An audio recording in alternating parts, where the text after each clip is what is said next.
لغة القرآن وخير نبي سكناها الروح كما أمي لغة القرآن وخير نبي سكناها الروح كما أمي. السلام عليكم ورحمة الله وبركاته.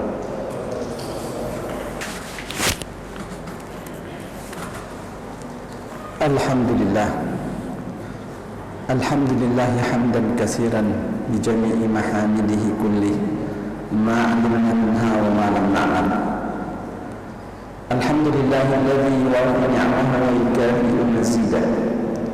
ربنا لك الحمد والشكر كما ينبغي لجلال وجهك ولعظيم سلطانك. سبحانك اللهم لا أحصي ثناء عليك أنت كما أثنيت على نفسك.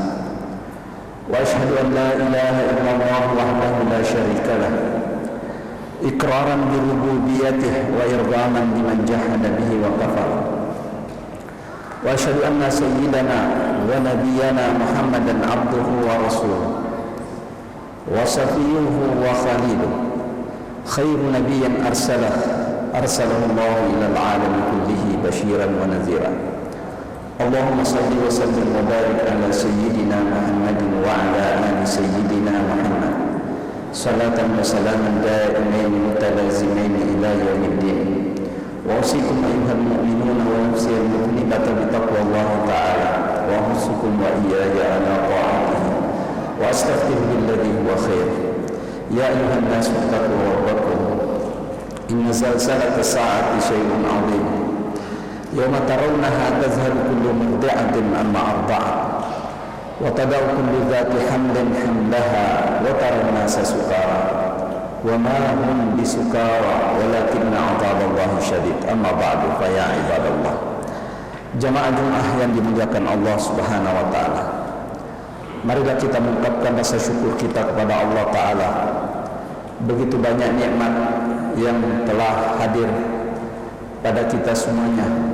Dan alhamdulillah pada kesempatan Jumat yang berbahagia mubarakah pada hari ini kita masih tertuntun oleh Allah Subhanahu wa taala mengungkapkan nilai-nilai ubudiyah, menyembah kepada Allah dan termasuk di antara hamba-hamba Allah yang patuh dan taat kepada Allah. Tentu ini yang pertama kita syukuri. Walhamdulillahi rabbil alamin. Jamaah Jumat yang dimuliakan Allah Subhanahu wa taala. Kita tahu bahwa kebenaran-kebenaran yang berasal dari Allah Subhanahu wa taala itu berupa prinsip-prinsip dan nilai-nilai yang ada di dalam Al-Qur'an. Ia juga merupakan satu hikmah-hikmah yang telah diejawantahkan dan dicontohkan oleh Nabi besar Muhammad sallallahu alaihi wasallam. Kebenaran juga merupakan petunjuk-petunjuk yang praktis ataupun petunjuk yang terinci pada hal-hal yang berkenaan dengan masa depan kita ke depan, yang tentu bersumber dari kedua sumber utama kita, yaitu Al-Quran dan hadis. Kebenaran itu juga tiada lain adalah sejumlah petunjuk-petunjuk logika yang disahkan atau dibenarkan secara prinsip-prinsip Al-Quran dan Sunnah Nabi Sallallahu Alaihi Wasallam. Ini butuh diperjuangkan oleh seluruh pihak dan secara ketentuan syariat Islam bahwa kebenaran itu secara umum hukumnya fardu kifayah diperjuangkan oleh sekelompok orang yang mampu memperjuangkannya. Dia merupakan fardu kifayah, tetapi ia merupakan fardu ain bagi setiap individu untuk menerapkan di dalam dirinya masing-masing. Inilah sejumlah hal yang perlu kita canangkan. Kemudian, apa faidah memperjuangkan kebenaran itu di dalam masyarakat atau di dalam kehidupan individu kita? Mari kita lihat contoh-contoh bagaimana faedah-faedah yang telah terjadi di saat kebenaran ini diperjuangkan. Nabi Shallallahu Alaihi Wasallam adalah orang yang pertama memperjuangkan kebenaran. Kita tahu kehidupan Rasul Shallallahu Alaihi Wasallam berada di dua tempat. Yang pertama adalah di kota Makkah Al-Mukarramah. Ketika kebenaran itu tidak bisa diperjuangkan di kota Makkah, maka Rasulullah Shallallahu Alaihi Wasallam memperjuangkannya dengan berhijrah ke kota Madinah. Apa faedah yang didapatkan dengan perjuangan Nabi di kota Madinah? Yang pertama adalah Nabi Shallallahu Alaihi Wasallam memimpin umat manusia beribadah kepada Allah secara benar dan betul, menjauhkan segala kesyirikan. Dan Rasul Shallallahu Alaihi Wasallam pertama-tama datang ke kota Madinah membangun masjid sebagai tempat pertama berkumpulnya umat dan tempat mereka semuanya menyembah kepada Allah dipimpin oleh seorang Rasul. Ini faedah yang pertama adalah membina spiritual umat. Yang kedua adalah Rasul Shallallahu Alaihi Wasallam di kota Madinah adalah mempersatukan umat dalam berbagai etnis dan keyakinan. Di kota Madinah ada orang Nasrani dan ada orang Yahudi, ada etnis Arab dan ada etnis non-Arab. Seluruhnya dipersatukan oleh Nabi dengan modal kebenaran yang ada dari Allah Subhanahu wa taala, memberlakukan hukum keadilan tanpa ada perbedaan antara yang muslim dengan yang non-muslim. Inilah hukum positif yang dibangun oleh Nabi selama berada di Madinah. Jadi kebenaran ini sangat besar faedahnya, di mana manusia pada zaman Nabi mendapatkan keadilannya, mendapatkan kenyamanannya, dan mendapatkan petunjuk-petunjuk dan tatanannya di dalam kehidupannya, baik itu beribadah ataupun berinteraksi sosial dengan seluruh masyarakat. Kemudian bagaimana periode Mekah setelah kembali Nabi Shallallahu Alaihi Wasallam di kota Mekah, kembali memperjuangkan kebenaran itu, dan apa yang dilakukan oleh Nabi adalah memaafkan mereka-mereka yang pernah berbuat zalim kepadanya, dan menetapkan bahwa kota suci Makkah bukan lagi kota kesyirikan tetapi kota ketauhidan, dan mempersilahkan mereka yang tidak mau bertauhid kepada Allah untuk mencari tempat yang nyaman buat mereka. Izhabu fa antumut tulaqa. Yang tidak mau bertauhid silahkan mencari tempat lain, jangan di kota Mekah ini. Dengan demikian Nabi SAW telah membangun peradaban umat yang berasaskan pada ketauhidan dan asas-asas unsur keadilan antar sesama. Kemudian yang kedua adalah manfaat memperjuangkan kebenaran adalah apabila kebenaran itu diperjuangkan oleh satu pihak atau individu, maka itu artinya dia telah mengukir satu monumen, yang mana monumen itu akan tetap berlanjut. Allah Subhanahu wa taala memuji Nabi Yusuf alaihi salatu wassalam dengan firman-Nya, wa kadzalika makkanna li Yusufa fil ardi yatabawwa'u minha haitsu yasha nusibu bi rahmatina man nasha wa la nudi'u ajral muhsinin wa la ajrul akhirati khairun lil ladzina amanu wa kanu yattaqun. Demikianlah kami memberi kedudukan kepada Yusuf di negeri Mesir untuk tinggal di mana saja ia kehendaki, dan kami melimpahkan rahmat kepadanya, dan kami melimpahkan rahmat kepada siapa yang kami kehendaki, dan kami tidak menghilangkan pahala orang-orang yang berbuat kebaikan, dan sungguh pahala akhirat jauh lebih baik kepada orang-orang yang beriman dan mereka-mereka yang melakukan ketakwaan di sisi Allah Subhanahu wa taala. Inti daripada cerita ini adalah bahwa Nabi Yusuf alaihi salatu wassalam melihat potensi yang ada di dalam dirinya, bahwa dia seorang amanah dan dapat mengatur suatu urusan. Maka ketika dia ditetapkan menjadi pejabat, ia tidak meminta jabatan, tetapi ketika ditetapkan menjadi jabatan, ia mengukir sesuatu sebagai monumen bahwa manusia harus mengerjakan nilai-nilai kebenaran. Itulah makanya mengapa kebenaran itu harus diperjuangkan, harus diukir, karena apabila tidak diperjuangkan maka dia tidak akan menjadi satu monumen yang mungkin akan bermanfaat pada generasi-generasi berikutnya. Yang ketiga, manfaat yang ketiga dari memperjuangkan suatu kebenaran adalah bahwa akan terbentuk estafet kebenaran. Dan ini adalah tanggung jawab orang yang hidup pada zamannya.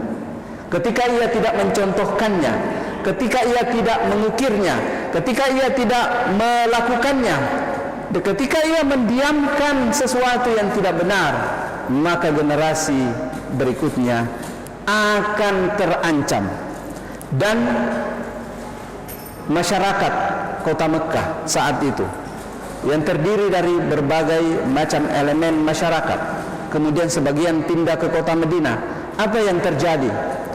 Ketika di antara mereka ada yang merasa takut mengungkapkan kebenarannya dan takut terusir dari negerinya disebabkan karena mengucapkan suatu kebenaran, maka Allah Subhanahu wa taala memberitakan bahwa sungguh mereka dengan perjuangannya Allah Subhanahu wa taala menjadikan tongkat estafet pada generasi yang akan datang, di mana telah terbukti kebenaran itu telah terukir, di mana Allah Subhanahu wa taala berfirman di dalam surah Al-Qasas, awalam numakkin lahum haraman aminan yujba ilaihi samaratu kulli syai' rizqan min ladunna walakinna aktsarahum la ya'lamun.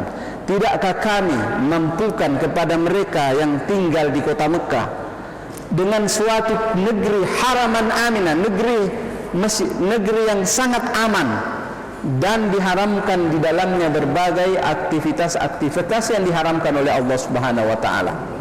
Yujba ilaihi samaratu kulli syai', di mana Allah telah memberikan buah-buahan dan hasil-hasil yang begitu banyak di dalamnya sebagai rezeki dari Allah Subhanahu wa taala, akan tetapi kebanyakan manusia tiada mengetahuinya. Artinya, apa yang telah dicanangkan oleh Nabi besar Muhammad sallallahu alaihi wasallam di kota Mekah, di mana kota yang tadinya merupakan kota yang tandus menjadi kota yang sejahtera, menjadi kota yang dipenuhi dengan buah-buahan. Tetapi buah-buahan tidak tumbuh di sana, akan tetapi datang dari berbagai arah. Yaitu dikatakan di sini yujba ilaihi samaratu kulli syai'. Ini adalah buah daripada perjuangan kebenaran, di mana Allah Subhanahu wa taala memuliakan Nabi besar Muhammad sallallahu alaihi wasallam dan menjadikan kota Mekah sampai akhir zaman akan terus kedatangan dari rezeki Allah Subhanahu wa taala, terutama yang sifatnya buah-buahan. Kemudian manfaat selanjutnya daripada memperjuangkan kebenaran adalah hadirnya rasa kenyamanan, hadirnya rasa ketenangan, di mana hanya dengan memperjuangkan kebenaran di dalam diri kita, di dalam masyarakat kita, maka ketenangan itu akan datang kepada seluruh pihak. Allah Subhanahu wa taala berfirman, "Man kana yarju liqa'a rabbih falyamal 'amalan shalihan wa la yusyrik bi ibadati rabbih ahada." Siapa yang menginginkan berjumpa dengan Tuhannya dengan baik, maka hendaklah ia beramal saleh, dan falyamal 'amalan saleh wa la yusyrik bi ibadati rabbih ahada, dan janganlah ia mensyirikatkan Tuhannya dengan apapun.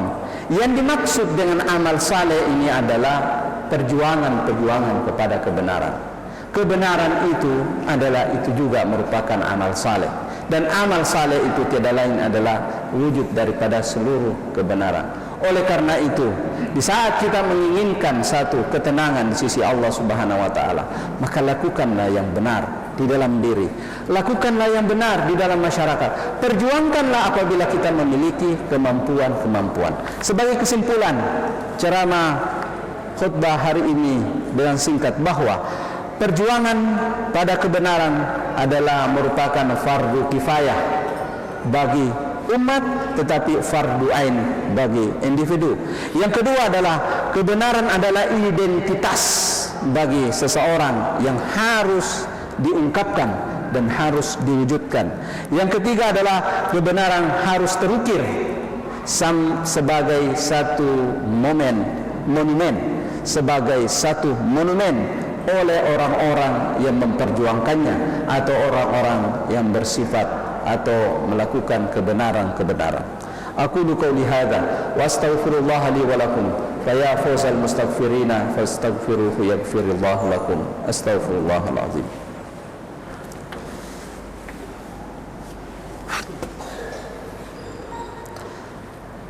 Alhamdulillah. Alhamdulillah hamdan katsiran kama amar.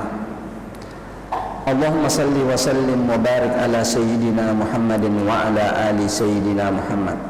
Salatan wa salaman daimaini mutalazimaini ila yaumiddin. Allahumma salli wa sallim wa barik ala sayyidina Muhammadin wa alihi wa sahbihi wa mawala. Ayuhan nas ittaqullaha fima amar wa antahu amma naha anhu wa zajah. Wa akhriju hubbad dunya min qulubikum fa innahu idza stawla asar wa alamu anna Allah amarakum bi amrin bada'a fihi bi nafsihi wa sanna bi malaikati qudsihi wa qala Allah ta'ala min qailin alim inna Allah wa malaikatahu yusalluna 'alan nabi ya ayyuhalladzina amanu sallu 'alaihi wa sallimu taslima. Mari kita berdoa kepada Allah, mudah-mudahan saat ini saat-saat istijabah di sisi Allah Subhanahu wa taala. Allahumma ighfir lil muslimina wal muslimat wal mu'minina wal mu'minat al ahya'i minhum wal amwat wa alif baina qulubihim ya rabbal alamin. Allahumma hadha haluna la yakhfa 'alaik wa hadha dha'funa dhahirun baina yadik. Allahumma arinal haqqa haqqan warzuqna ittiba'ahu wa arinal batila batilan warzuqna ijtinabah. Rabbana zalamna anfusana wa illam taghfir lana wa tarhamna kunanna minal khasirin. Subhana rabbika rabbil izzati amma yasifun wa salamun 'alal mursalin walhamdulillahi rabbil alamin. Ibadallah, innallaha ya'muru bil 'adli wal ihsan wa ita'i dzil qurba wa yanha 'anil fahsya'i wal munkar wal baghi ya'idzukum la'allakum tadhakkarun. Fadhkurullaha yazkurkum wa la dzikrullahi akbar wallahu ya'lamu ma tasna'un. Aqimis shalah. لغة القرآن وخير نبي سكناها الروح كما أمي. لغة القرآن وخير نبي سكناها الروح كما أمي.